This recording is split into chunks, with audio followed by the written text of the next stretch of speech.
Pareciera que nos estamos acostumbrando a una realidad que, sin lugar a dudas, la revisamos en la historia de nuestro país y del mundo, no tiene nada de ser real, en el sentido de que nuestra forma de medio ambiente está alterado. Hay déficit de lluvia en la región metropolitana y gran parte de nuestro país, en la Araucanía, qué decir. Hay comunas en que todo el año se tienen que estar surtiendo de agua a través de camiones aljibes. Situación que evidentemente demuestra que algo ha cambiado. Hay cambio climático. ¿Cómo lo enfrentamos? Es el tema que esta noche queremos, en la Ciudad Inteligente de Ufrovisión, analizar con un panel especial que hemos convocado para esta oportunidad. Bienvenidos a una nueva edición de Ciudad Inteligente.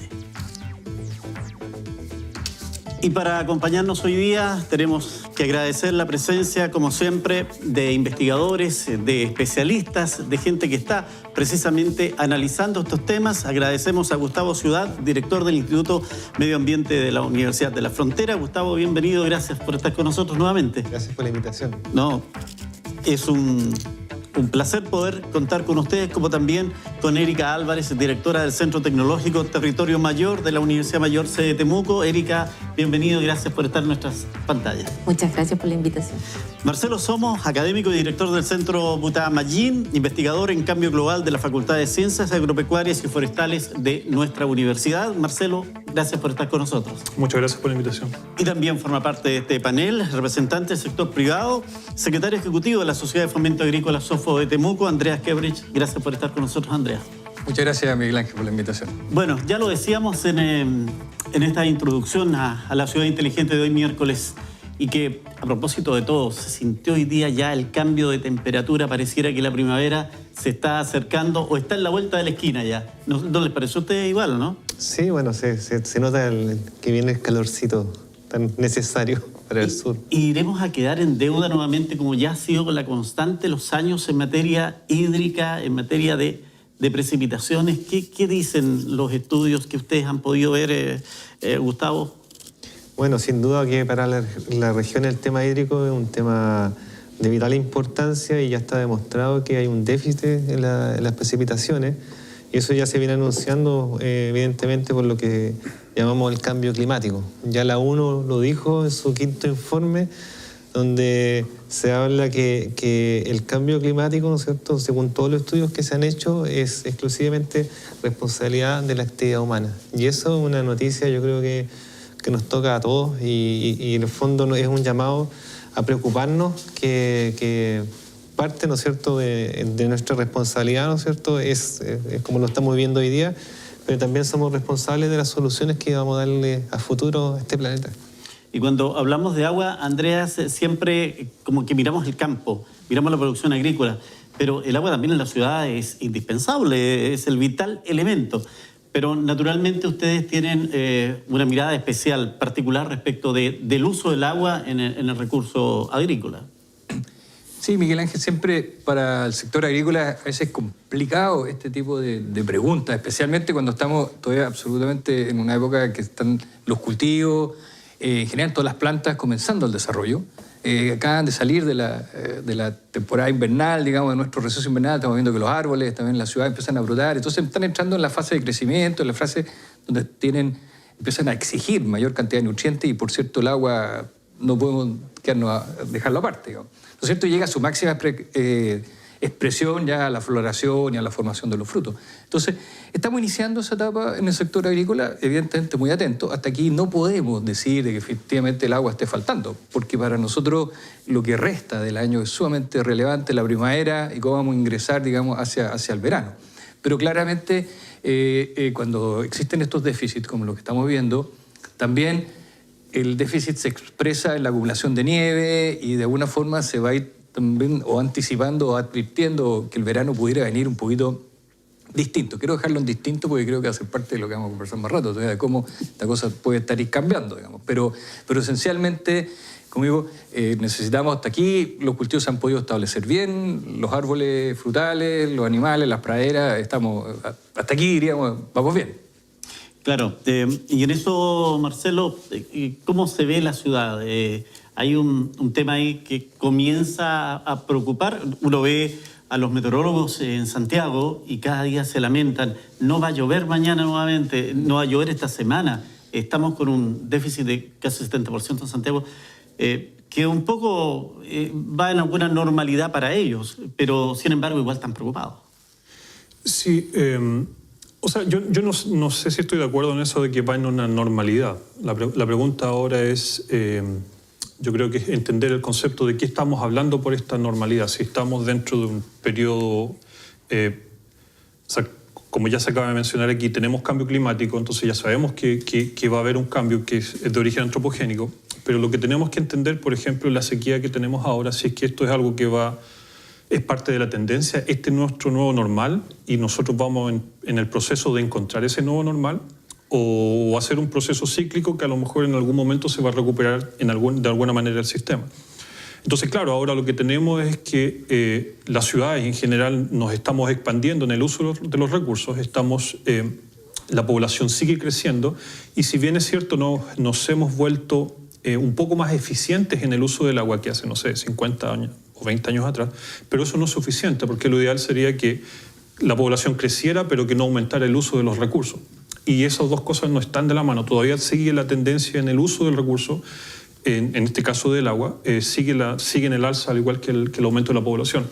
Entonces, por un lado tenemos el cambio climático, donde tenemos una disminución del recurso o una redistribución, porque también eso es importante. A veces puede que tengamos la misma cantidad, pero se nos entrega de forma diferente, pero con una mayor población, una mayor presión sobre los recursos. Entonces ahí, dentro de las ciudades, una de las preguntas es cómo nosotros nos preparamos estas ciudades para estos nuevos escenarios y saber si entendemos estos nuevos escenarios. Erika, a esta altura del avance en estos temas, ¿es posible poner en duda que hay cambio climático? Eso es lo primero, pero lo segundo, ¿viene de la mano de esto con un abuso de los recursos naturales que ha generado este cambio climático? ¿O es al revés? ¿El cambio climático nos va generando este tema? A ver, el cambio climático vino para quedarse, es un cambio efectivamente en los patrones del clima al cual nos tenemos que adaptar. Hemos comenzado a tener datos nuevos a partir del año 2000, por lo tanto del 2000 al 2019 tenemos pocos datos de cómo va la tendencia. Las predicciones, como bien decía Marcelo, van a costar, tenemos que ir viendo los escenarios y hemos seguido gastando como gastábamos toda la vida, no hemos hecho cambios en nuestra rutina. Y si antes gastábamos agua para la ducha, lavar el auto, regar el jardín, hoy día lo seguimos haciendo, independiente que en el caso de las ciudades las conductas han ido cambiando. Nos hemos vuelto más consumistas, de hecho dejamos de tener antejardín, dejamos de tener jardín, lo pavimentamos todo, disminuyó la infiltración y nadie se ha preguntado si todo se pavimenta, y en el caso de Temuco el 70% de la ciudad se ha pavimentado, y el acuífero del cual nos alimentamos está bajo nuestros pies, significa que efectivamente estamos alterando nosotros mismos nuestra fuente de abastecimiento de agua. Pero no nos hemos hecho cargo de eso, ni tampoco hemos aportado ni incorporado políticas nuevas. Qué bueno el ejemplo, porque evidentemente hemos pavimentado para estacionar el automóvil y lavar el automóvil botando el agua que se nos ocurra. ¿Es un tema de comportamiento, de educación? ¿No entendemos la señal que hay? Yo creo que falta educación efectivamente porque la mayoría ve en la televisión, bueno, como en todos lados que hablan del cambio climático, pero tampoco nadie te enseña, oye, el cambio es este, y efectivamente en los niños yo creo que se está haciendo una variación, pero si tú ves los diarios, con ejemplo de Temuco nuevamente, toda la gente pide el colector de Avenida Alemania, el colector de San Martín, tomemos el agua y por favor échela al río, del río al mar, y resulta que esa agua la podríamos estar infiltrando en la ciudad para asegurarnos que cuando tengamos una distribución no muy favorable, tuviéramos recarga del recurso. Entonces no somos conscientes del problema, nos falta educar sobre el problema y que la gente lo entienda, porque hasta hoy día eso no se está dando. Incluso tengo entendido antecedentes que me han entregado de manera informal, que en Temuco se han destruido lugares donde hay acumulamientos o acumulaciones de agua, reservas de agua, para generar edificios o generar algún tipo de población. ¿Es así eso, Gustavo? ¿Antecedentes tienen ustedes? Mira, bueno, no manejo ese tipo de antecedentes, pero es verdad que las ciudades, como un poco lo plantea acá nuestra colega, es que no han crecido de una forma eficiente. Siempre se habla, por ejemplo, que Temuco, la planificación urbana que tiene, no está de acuerdo cómo deberíamos ir funcionando. O sea, las ciudades se expanden y en este afán de expandirse también está la depredación de los recursos y también la necesidad, ¿no es cierto?, como lo planteaba Marcelo, de más, por ejemplo, más agua, más requerimientos. Y probablemente, como pasa en algunas ciudades, por ejemplo, uno ve lo que pasó en la octava región, cuando se ponían ciudades donde estaban los humedales, ¿no es cierto?, y se fueron depredando esos reservorios naturales de agua. Entonces, quizás como ciudadanos no hemos sido conscientes de este avasallamiento, ¿no es cierto?, de los recursos naturales solamente por un afán de expandirnos, ¿no es cierto?, de poner más población en nuevos edificios. Entonces ahí tiene que ver mucho que ver la planificación urbana. Yo creo que es una de las claves más importantes. Marcelo, experiencias internacionales, ¿cómo se está enfrentando esta situación? ¿O de qué manera se ha llegado a avasallar ciudades y que podrían transformarse en una experiencia para nuestra ciudad o para nuestro país? Bueno, experiencias hay de todo tipo, o sea, partiendo de que hay algunos lugares que tú puedes encontrar en donde han existido migraciones por falta de recursos. Hay poblaciones en Asia o en África que ya básicamente se tienen que desplazar porque ya no tienen más agua. Y hay otras lugares, por ejemplo, en Estados Unidos, donde han decidido, por ejemplo, destruir infraestructura que ellos tuvieron que construir en los años 40, 50, porque ¿qué es lo que pasa? Que tú, cuando tienes una cantidad de recursos ilimitados, que era lo que se pensaba antes de que todo era ilimitado, entonces uno, desde el punto de vista como seres humanos, tratamos de modificar el paisaje de tal manera de hacerlo más cómodo para nosotros, pero no teníamos esa visión de lo que podíamos estar afectando y que todos esos cambios se nos iban a devolver de alguna manera a través del cambio climático o a través de los cambios de uso de suelo o todo lo que hemos hecho. Entonces hay iniciativas en las cuales, por ejemplo, en algunos lugares se están destruyendo represas, por ejemplo, porque se dan cuenta de que, si bien es cierto, esa estructura tenía un beneficio para la población, para la comunidad, pero lo que costaba entregar los servicios ecológicos del río, o lo que perdieron en eso, y lo que gastan en dinero por tratar de suplirlo de alguna manera, era más caro que el beneficio de la infraestructura misma. Entonces ya empieza a cambiar la mirada, una mirada un poco más enfocada en el ecosistema, en la cual también se valora el servicio ecosistémico. Qué interesante el aporte, porque evidentemente desde el punto agrícola lo que más se demanda son precisamente obras de acumulación de agua, donde se permita contar con estas reservas de agua para poder utilizarlas en los momentos en que se carece de este elemento, Andreas. Sí. ¿Hay que mirar de otra manera el tema o no? Definitivamente, yo creo que tenemos que hacer una mirada distinta. Yo creo que más que demandar obras de acumulación, creo que debemos estar hablando de administrar el recurso. Yo creo que una administración, particularmente aquí en la Araucanía, yo creo que es una región que es bendecida, quisiera decir, de acá llueve mucho, ¿verdad? Tenemos, y con cambio climático, si bien entiendo que y quizás aquí alguien puede aportar con mucho mejor información, digamos, también evidentemente vamos a ser afectados y estamos siendo afectados, todos somos testigos, estamos viendo cómo llueve menos también acá en la Araucanía y quizás incluso de qué forma está lloviendo, pero el tema pasa por administrar. Acá tenemos agua dulce, cae 1,5 metros, 2 metros de agua todos los años, todavía quizás cómo se va a distribuir, puede caer, y cómo la administramos. Entonces yo creo que tenemos que ir viendo eso, porque también, desgraciadamente o afortunadamente, quizás para el sector agrícola, pero que somos los productores de alimentos, requerimos de alimentos. Y los alimentos secos no funcionan. O sea, digamos, las plantas necesitan agua también para vivir, así como nosotros.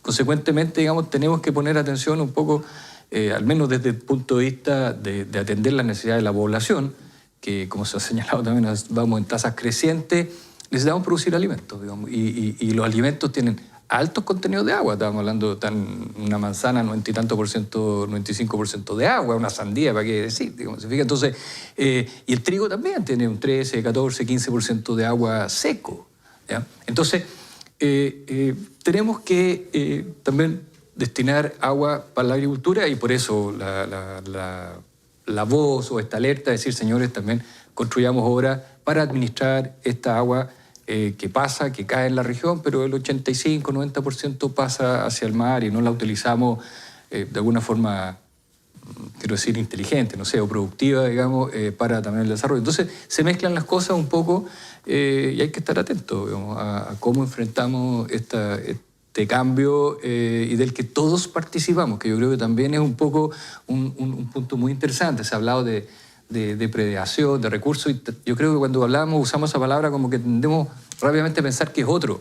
Yo creo que quizás deberíamos estar hablando de cómo todos nosotros protegemos el recurso, qué puedo hacer yo cada uno de nosotros por protegerlo. Recién hablábamos de ¿no es cierto?, los problemas en la infiltración. Seguramente nadie cuando hace un radier de cemento en su patio está pensando que está dejando de infiltrar. Y es eso lo que está ocurriendo, digamos. De hecho, no quiere barro. Entonces, bueno, es un poco eso que es lo que cada uno de nosotros, y yo creo que cada vez que miramos o ponemos atención o tratamos, cada uno de nosotros está haciendo algo en contra y cada uno de nosotros también puede hacer algo también a favor para ayudar a salir de esto y enfrentarlo. Y creo que tenemos que ser optimistas, digamos. Creo que tenemos que tener una mirada optimista. Falta de educación, falta de información, de pronto vemos que todo es como lejano, estamos viendo la imagen ahí, el tema del tratamiento de los hielos eternos. Entonces, Erika, tal vez hay ese conjunto de situaciones que nos llevan a no tener la capacidad de advertir lo que pasa y reaccionar oportunamente, seguramente. Pero yo creo que con todo lo que está pasando, la gente está haciendo cambios. Y los municipios también. Y lo hemos visto porque en el caso de nosotros, los municipios han pedido ayúdeme, cómo administro el área verde, cómo la hago, qué vegetación coloco que permita realmente que soporte el estrés hídrico, pero que soporte el frío, pero que soporte el exceso de agua y que no tenga que estar yo regándola ni con un jornal. Entonces, esos son pequeños cambios que los municipios notan. En el caso de Temuco se están haciendo espacios públicos que hoy día tienen jardines de lluvia, zanjas de infiltración, pensando en que tenemos que hacer un cambio. Ahora, ¿por qué se optó por empezar con los espacios públicos? En el caso de Temuco, Padre Las Casas, porque el educar al vecino a que tome conciencia igual lleva tiempo. Pero igual los vecinos reclaman el tema de los árboles. Yo en la mañana me comentaba un vecino, me decía, pero ¿qué pasa con los árboles? ¿Qué está pasando en las ciudades? No tan solo en Temuco, sino que en general. Se ve la idea del cemento como una alternativa de urbanizar y no mantener lo que es el recurso natural. De hecho, el diseño del espacio público que se hace hoy día priva que sea duro por el pavimento, porque es un pensamiento que se opta que es más barato en la mantención, porque no tengo que regar, es más fácil limpiar, es por eso. Ahora, los municipios que se han podido dar cuenta que eso no es una mejor opción han empezado a exigir mejoras y cambios a especies funcionales. Por ejemplo, en el caso de Temuco, cuando se discutió su modelo de gestión de áreas verdes, se vio precisamente que habían especies que son más funcionales. Nosotros tendemos a tener en invierno, por ejemplo, especies que no tienen hoja, y eso significa que para fijar material particulado, captar gases, ayudar a la infiltración, necesito especies que tengan hojas.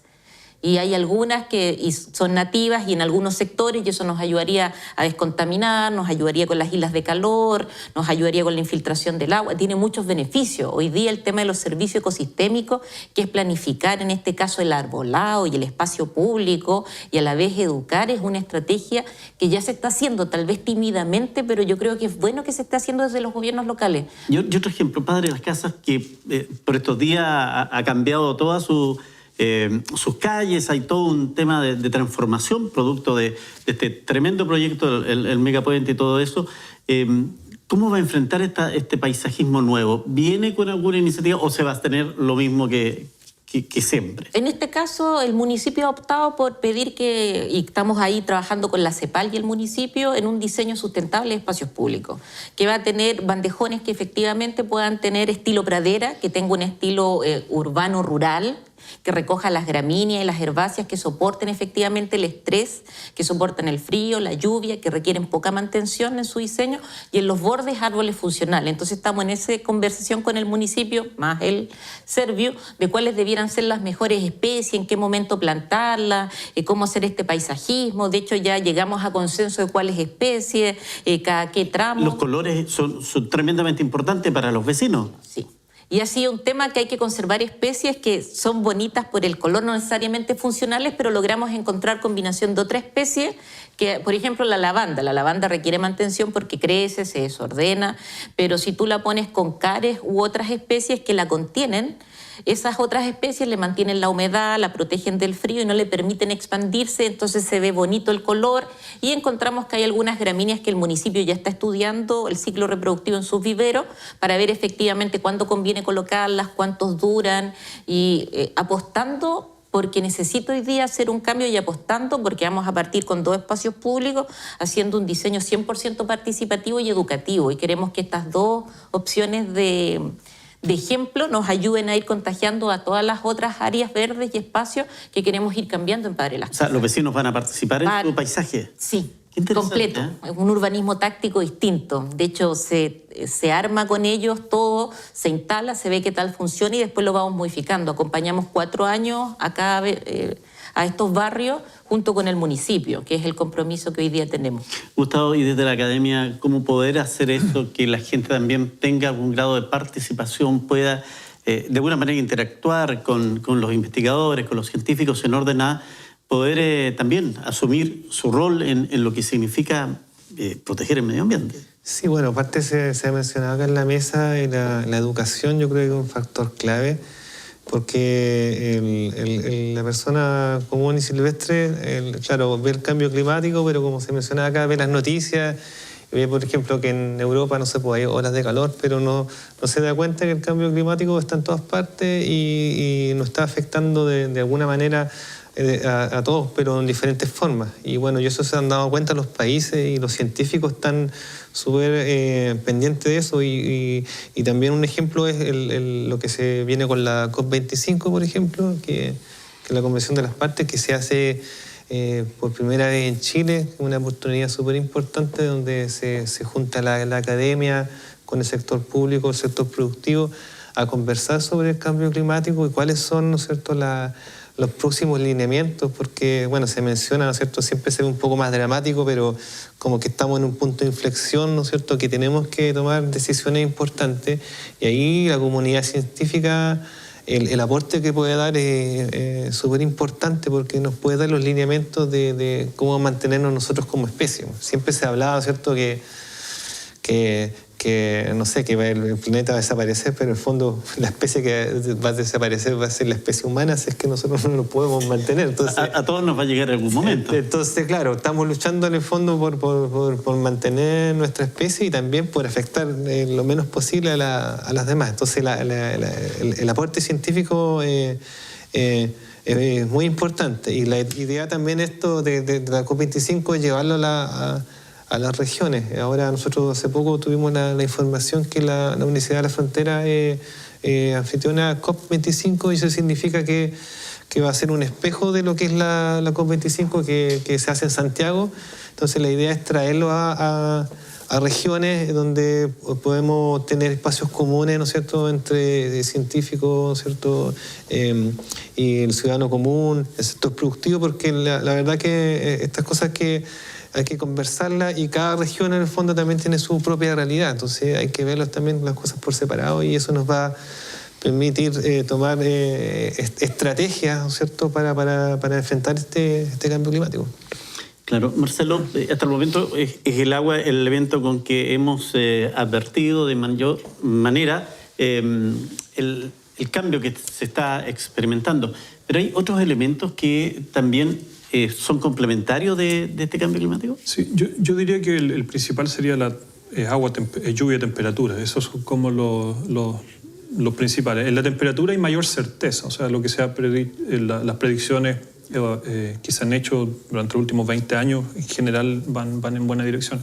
Con la lluvia es mucho más difícil revisar los modelos y que dé exactamente lo que está sucediendo, pero hay una cierta, digamos, equivalencia con lo que está sucediendo.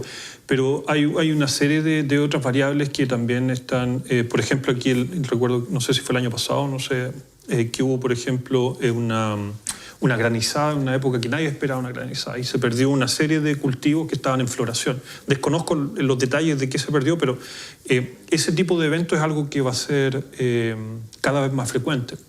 Entonces, uno tiene ese tipo de eventos o de repente pueden haber eventos de vientos que son inesperados en lugares en los cuales normalmente no se producían. Y hay otros sistemas que van cambiando en forma lenta a veces, otras veces más rápido. Por ejemplo, demostraron algunos glaciares también, que son sistemas que van cambiando por una acumulación de efectos. Por ejemplo, una disminución de lluvias y un aumento de temperatura. Pero eso hace que el sistema en sí mismo cambie y acelere los procesos. Entonces ya no es... lo que tenemos que entender es que esta mirada que tenemos nosotros de un río como un sistema que es independiente del resto, yo creo que tenemos que pasar de ese punto y empezar a ver que está todo conectado. O sea, lo que sucede a la temperatura en un lugar puede que afecte muchos kilómetros de ese lugar en particular. Y no porque cambie la temperatura ya, sino que hay otros factores que va a cambiar, ya sea presión, viento o precipitación. Entonces tenemos que entender de que este asunto de la barrera de país a país no funciona en términos climáticos. Entonces es ahí donde tenemos que tener esa conciencia de casi de raza humana, de especie que tenemos que proteger el planeta. Las temperaturas en los veranos en Europa han sido tremendamente altas, 40, 43, 45, hasta 48 grados. Se dice que eso va a ser un espejo de lo que viene después para el otro lado del mundo. ¿Podríamos también tener situaciones de ese tipo? Yo pienso que sí, yo pienso que definitivamente podemos tener, a lo mejor en un país como Chile no va a ser tan extremo porque nosotros tenemos un tremendo océano al lado que nos está regulando la temperatura. Sí. Pero eso no quita que sí vamos a tener temperaturas extremas mucho más. Los extremos, el cambio climático es una de las principales cosas que sucede, es que los extremos se exageran. Las temperaturas mínimas se exageran, las temperaturas máximas se exageran. Entonces el promedio puede que se mantenga, va a aumentar, pero no es el mayor problema, sino que son los extremos. Lo mismo pasa con la lluvia, mayor periodo de sequía y cuando llueve va a llover todo el agua en un instante. Entonces esos cambios son los que realmente tenemos que tratar de entender para ver cómo nos vamos adaptando a ellos. Y en esas condiciones, Andrea, es más complicado producir. Se ha conocido ya por parte particularmente de este gobierno en orden a sentir ellos que la condición climática de aumento de temperatura ha llegado ya a nuestra región y que por lo tanto es posible cambiar desde una agricultura tradicional, de cultivos tradicionales, a la agricultura de frutales, por ejemplo. Un tema que es de discusión amplia y lo han tenido durante varios meses todavía. Sí, efectivamente, Miguel Ángel, cuando uno habla de cambio climático, se imagina que puede cambiar y que vamos a tener quizás algunas situaciones nuevas que pueden ser favorables. Evidentemente pueden haber situaciones favorables. Pero yo creo que hay que ser bastante cauto porque en estos cambios, efectivamente, algunas plantas quizás se van a adaptar bien acá, que ayer no se adaptaban y mañana se van a adaptar. Pero desgraciadamente las plantas vienen también en el mundo biológico, vienen acompañadas por otros seres también. Digamos, aquí hay toda una fauna, una flora de insectos, de bacterias, de una cantidad, digamos, de otros elementos que acompañan muchas veces a estos frutales. Y podemos tener perfectamente aquí un insecto nativo que no molesta nada y mañana vamos a traer una planta nueva y quizás realmente pueda ser tremendamente complicado. Entonces, también cambian los ciclos de muchos patógenos, plagas o qué sé yo, que están ahí. Entonces hay que estar atentos. Por eso yo creo que efectivamente pueden haber unos efectos positivos para la región particularmente, digamos, porque entendamos que si podemos poner frutales aquí es porque seguramente en otras zonas ya no pueden, digamos. O sea, se empiezan en otras zonas no van a ser posible tener, qué sé yo, alguna especie frutal y se traslada para acá. Entonces yo creo que tenemos que ser cuidadosos frente a lo que puede tener el futuro. Y lo otro es que muchas veces también, y escuchando aquí recién el panel, como que tendemos a mirar el cambio climático mucho en términos de lluvias, ¿ya? Como que ponemos el foco ahí, cuando el cambio es todo, es todo el clima el que puede cambiar y van a cambiar los eventos. Ya decía Marcelo, se va a ir a los extremos. Por ejemplo, yo creo que algo que nos hemos dado cuenta todos, más allá del tema de lluvia, han sido los vientos verano, el viento puelche, los incendios, probablemente, o sea, no probablemente, estoy absolutamente seguro, también están asociados a 5 días de viento puelche, de 30 y tantos grados en pleno verano, y no solamente en la Araucanía. Esto también ocurrió en el Maule y se viene corriendo, o también estuvo acá. Entonces, solamente, digamos, por eso digo, yo creo que tenemos que estar atentos, muy atentos a muchas cosas. Lo que decía por ahí un profesor, lo que era normal, es probable que deje de ser normal y vamos a tener que estar atentos a cómo lo enfrentamos, cómo lo enfrentan las plantas, cómo lo enfrenta la agricultura, cómo lo enfrenta cada uno de nosotros en su diario vivir, tanto en lo que puede aportar para aminorar eso o para disminuirlo, como también cómo puedo aportar yo para mi propia vida, digamos, porque también requerimos o buscamos siempre bienestar, digamos, las personas. ¿Sí? Entonces, yo creo que la alerta principalmente debemos estar muy atentos y sí tener conciencia. Se ha hablado de educación, conciencia de que algo puedo hacer yo también. No esperar solamente que el otro lo haga en este tema que es tan complejo y complicado y que para que mostrar a ver por qué ocurrió esto, por qué está ocurriendo esto. Yo creo que hay claridad total sobre eso, digamos. Pero todos podemos aportar, es un tema de todos, no solamente del otro, de algunos. Es un tema amplio, una situación que no está en un solo punto, como dice Andrea. Por lo tanto, Gustavo, buscar soluciones, particularmente desde la academia, es también una tarea no fácil, más bien es, diríamos, titánica, porque se dice de que lo que podemos aportar nosotros a evitar que esto continúe es mínimo respecto del efecto mundial que nosotros recibimos. Ahora, eso sería un poco ahí tratar de decir, entonces no hagamos nada. Claro, por ejemplo, en el caso de Chile se habla que Chile es responsable, por ejemplo, en el caso de emisiones del 0,2% comparado con el resto del mundo, pero Chile es uno de los 9 países más afectados. Entonces, tampoco podemos hacer vista gorda, decir nosotros no estamos produciendo poco, pero al final el efecto va a pegar fuerte en Chile. Y ahí, bueno, como volver a la academia, ¿no es cierto? De hecho, bueno, existe búsqueda ahora de recursos que están directamente asociados a lo que es el cambio climático y busca soluciones. Uno ve, por ejemplo, el giro que ha tomado Corfo, por ejemplo, que incluye economía circular y también cambio climático. Entonces ya ahí de alguna forma se hace confluir la academia con la ciencia para tratar de buscar soluciones en conjunto a esta problemática. Por ejemplo, en el caso de la agricultura, cómo podemos nosotros de alguna manera optimizar el uso de agua, otros modelos de captación de los recursos, la búsqueda de nuevas especies. Y bueno, concuerdo ahí que igual es complejo traer otras especies porque también, ¿cierto?, puede tener asociado otra flora y fauna que no estábamos acostumbrados. O sea, Chile de alguna manera lo hemos mantenido súper aislado del resto de los países por estas barreras sanitarias que tenemos, pero estas barreras sanitarias se van a ir rompiendo al traer estas nuevas especies. Entonces también es parte del proceso, que a mí no me gusta mucho decirlo, de adaptación al cambio climático. O sea, porque al final es como decir, ya no tenemos nada que hacer más que adaptarnos, pero es un poco lo que hay que hacer para sobrevivir. Erika, respecto de que, como ya lo hemos analizado, son una enormidad de temas los que llevan a generar este ambiente que estamos enfrentando. También me imagino que esto afecta a todos los sectores, urbano, rural. Aquí no hay nadie que se salve.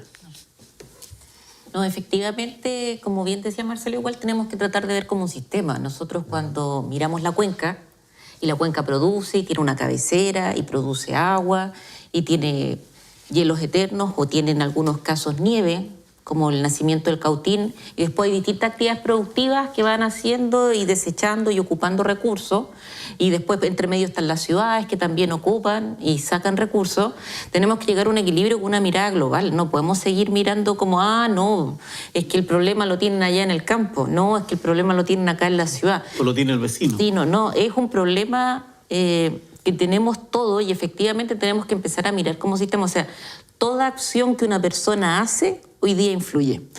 Y no solo influye porque yo no pueda mirar todo el sistema, porque me decir, pero ¿qué voy a cooperar yo en el campo? Pero si yo ayudar a infiltrar en mi ciudad, tuviera plantillitas, tuviera un antejardín, estaría ayudando. Y esa agüita va a ir por el acuífero y va a ir hacia la costa y va a aportar a otro agricultor. Es decir, está todo encadenado. Y si no nos damos cuenta que hoy día tenemos que ser conscientes porque nuestra acción tiene un efecto y hoy día que se potencia más, claramente vamos a ir incrementando nuestros problemas. Qué interesante, por ejemplo, esa relación, que el ejemplo que pone Erika, tan simple, la planta, el agua, y ya tenemos un elemento de retribuir al medio ambiente. A veces pareciera que la investigación o lo que se hace en las academias está muy lejos y no baja, no llega a la gente. Luego con esos simples ejemplos se podría también sumar a que la población entienda cuál es el rol.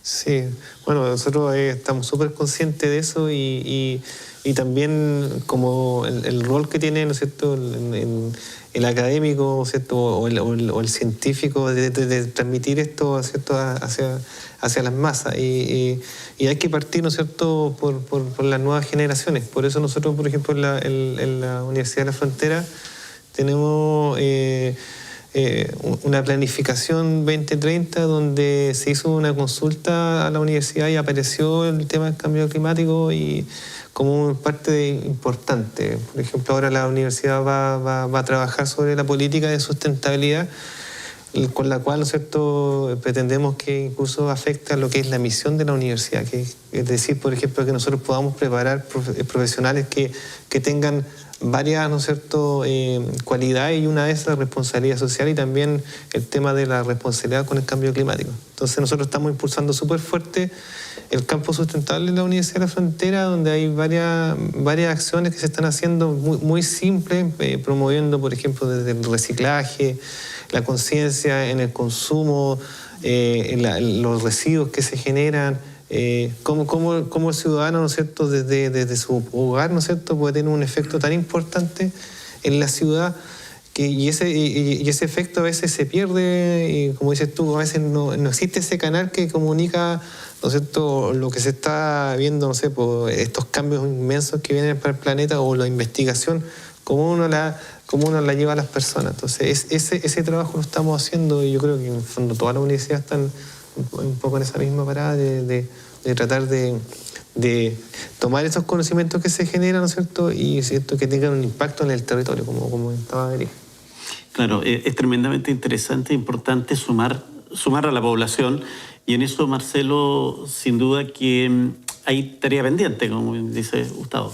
Sí, bueno, yo solo agregar que yo creo que hay un cambio de paradigma también en cómo se hace la investigación, porque también es como esta universidad que se vincula con el medio, pero sin dejar de hacer investigación. Yo creo que dejar de hacer investigación y solo vincularse también sería un error. Yo creo que tenemos que tratar de entender y buscar soluciones que sean locales. La clave está en los dos ámbitos. Los dos ámbitos.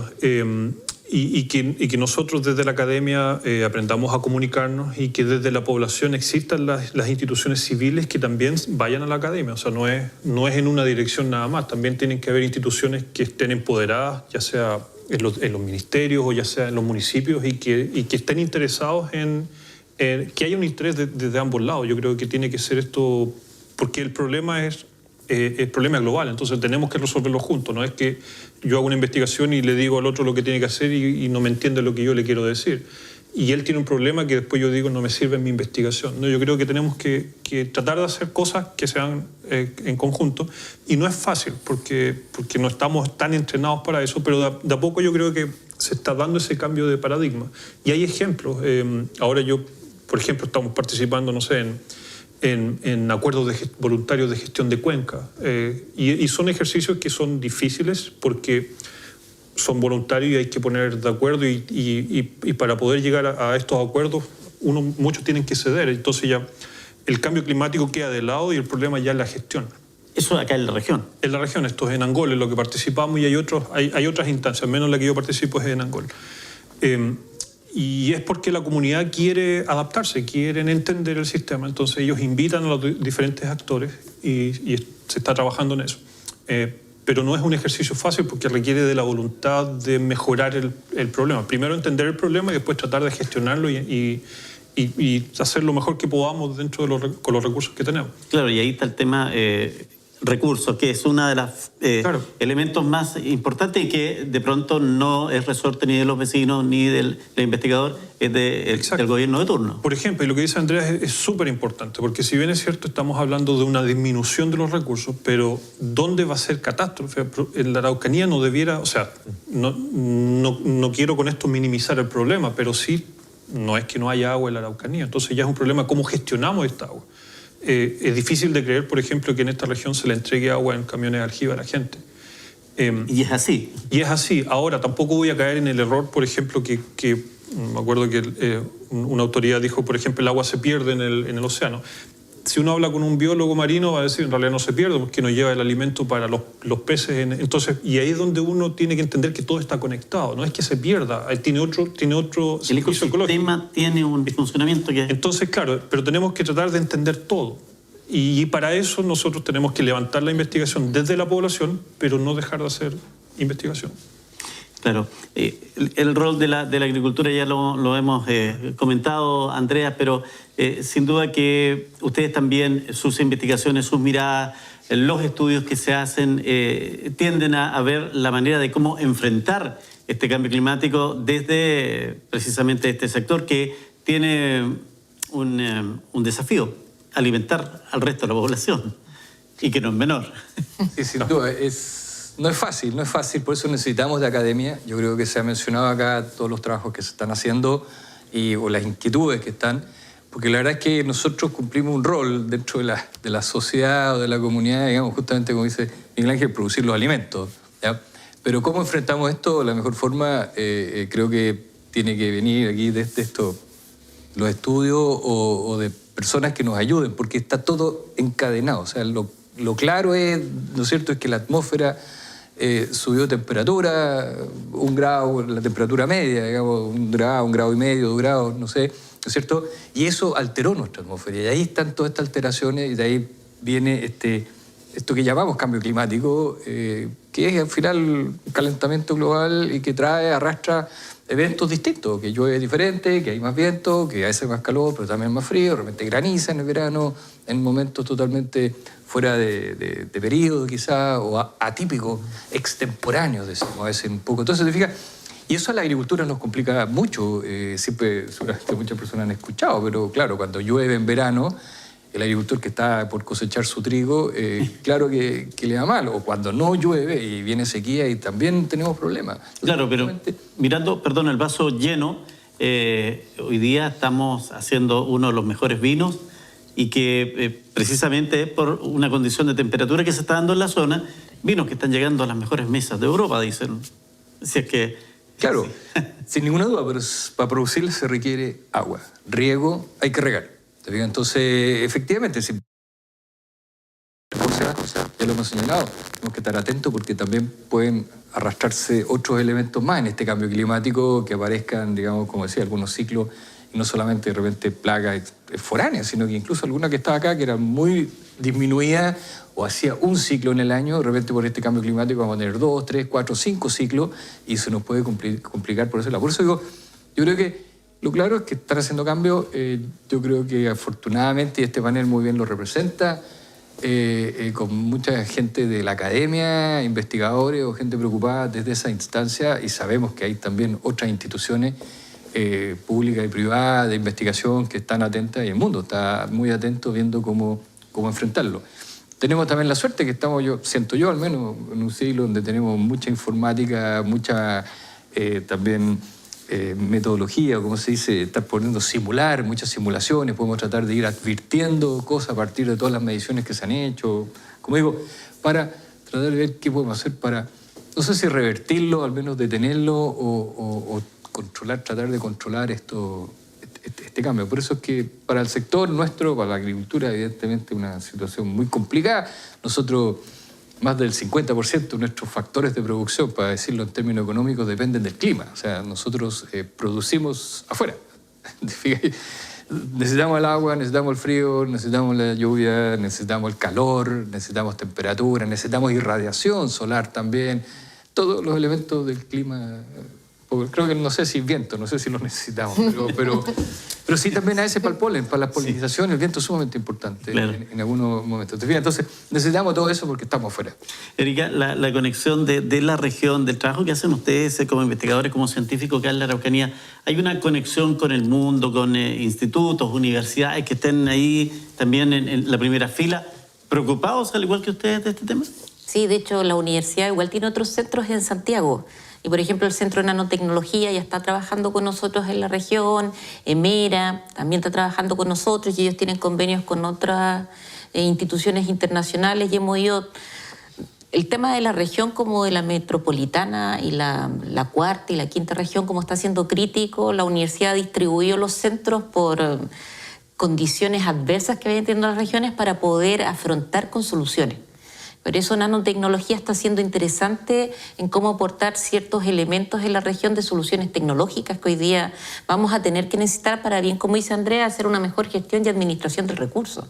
Esos apoyos hoy día los estamos teniendo para poder desarrollar proyectos y en realidad como hay mucha preocupación hoy día en el tema, igual el encontrar gente que apoye los proyectos también está siendo más fácil. Yo creo que efectivamente hay conciencia que se necesitan esas investigaciones, que se necesita probar esos productos y que como el tiempo es relativo, no sabemos si nos falta mucho para que el cambio se vuelva más adverso o no, estamos todos apurados en hacerlo como pronto, independiente vamos observando, pero necesitamos ir teniendo soluciones para hacer mejor gestión ya hoy día.